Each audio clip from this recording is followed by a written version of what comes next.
ഒരു കിടു കന്നഡ ത്രില്ലർ മൂവിയെ കുറിച്ച് പറയാം. കാണാൻ അല്പം വൈകിപ്പോയി, പക്ഷേ ഈ വർഷത്തെ തന്നെയാണ്. ഒരുപാട് പേര് റെക്കമെൻഡ് ചെയ്ത ഒരു സിനിമ കൂടിയാണ്. ശ്രീനിധി ബാംഗ്ലൂർ രചനയും സംവിധാനവും നിർവഹിച്ച് ദീക്ഷിത് ഷെട്ടി പ്രധാന വേഷത്തിൽ അഭിനയിച്ച ബ്ലിങ്ക് എന്ന കന്നഡ ത്രില്ലർ സിനിമയെ കുറിച്ചാണ് ഇന്ന്.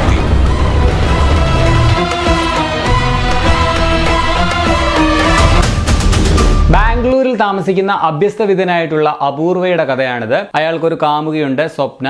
ജോലിയൊന്നും അങ്ങനെ പുള്ളിക്ക് സ്ഥിരമായിട്ടില്ല. ഒരു ദിവസം അയാളെ കാണാനായിട്ട് പ്രായമായ ഒരു മനുഷ്യനെത്തുന്നു. അവനോട് അയാൾ ഒരു രഹസ്യം പറയുന്നു. തുടർന്ന് നടക്കുന്ന സംഭവങ്ങളാണ് ബ്ലിങ്ക് എന്ന സിനിമ പറയുന്നത്. തുടക്കത്തിൽ ഒരു അരമണിക്കൂർ ഒക്കെ വളരെ സാധാരണമായിട്ടുള്ള ഒരു പടമായിട്ട് എനിക്ക് തോന്നുകയുള്ളൂ. എല്ലാവർക്കും അങ്ങനെ തോന്നുകയുള്ളൂ. പക്ഷെ പിന്നീട് അങ്ങോട്ട് കിളികൾ പറന്നതും. കിടിലൻ സ്ക്രിപ്റ്റാണ് ഈ പടത്തിന്റെ ഏറ്റവും വലിയ പോസിറ്റീവ്. 2014 റിലീസായിട്ടുള്ള വളരെ പ്രശസ്തമായിട്ടുള്ള ഒരു ഇംഗ്ലീഷ് ത്രില്ലർ മൂവിയുണ്ട്.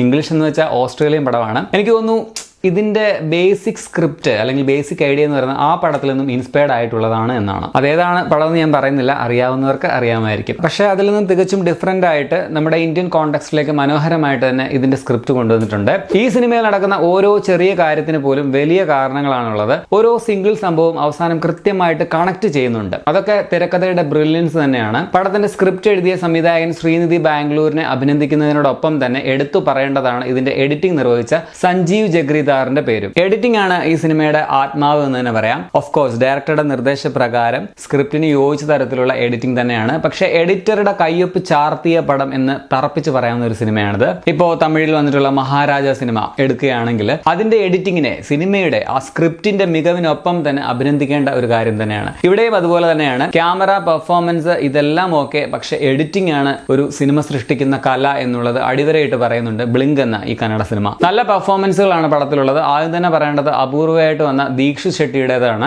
ആ ക്യാരക്ടറിന്റെ കൺഫ്യൂഷൻ, ടെൻഷൻ, നിസ്സഹായ അവസ്ഥ, അഡ്വഞ്ചർ ചെയ്യാനുള്ള ശ്രമം ഒക്കെ നന്നായിട്ട് തന്നെ ദീക്ഷിത് അവതരിപ്പിച്ചിട്ടുണ്ട്.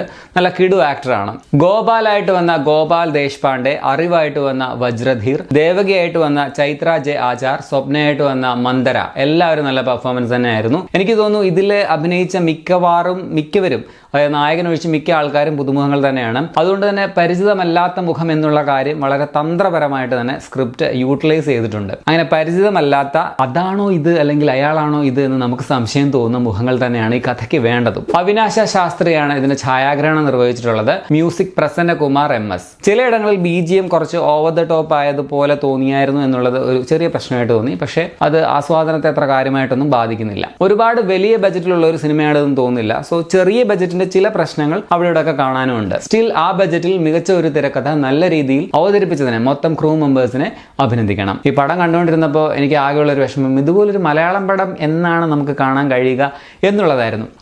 വരുമായിരിക്കും. മൊത്തത്തിൽ നമ്മൾ ഈ കിളി പറത്തുന്ന വിദേശ ചിത്രങ്ങളൊക്കെ പറയാറുണ്ടല്ലോ, അതിനിടയ്ക്ക് നമുക്ക് ധൈര്യമായിട്ട് റെക്കമെൻഡ് ചെയ്യാൻ പറ്റുന്ന, ഒന്ന് ചിന്തിക്കേണ്ടുന്ന, കിളി പറത്തുന്ന ഒരു കന്നഡ പടമാണ് അല്ലെങ്കിൽ ഒരു ഇന്ത്യൻ സിനിമയാണ് ബ്ലിങ്ക്. കാണാത്ത ആരെങ്കിലും ഇനിയും ഉണ്ടെങ്കിൽ തീർച്ചയായിട്ടും ഈ പടം മിസ് ചെയ്യരുത്. പടം കണ്ടു നോക്കുക. ഒരു മസ്റ്റ് വാച്ച് പടം തന്നെയാണ്. ഈ സിനിമ നിങ്ങൾക്ക് ആമസോൺ പ്രൈം വീഡിയോയിലും അതുപോലെ ആഹ എന്ന പ്ലാറ്റ്ഫോമിലും കാണാൻ കഴിയും. തമിഴ് ഡബിങ്ങും അവൈലബിൾ ആണ്. പടം കണ്ടിട്ടുള്ളവരുണ്ടെങ്കിൽ നിങ്ങളുടെ അഭിപ്രായം കമന്റ്സിൽ രേഖപ്പെടുത്തുമല്ലോ.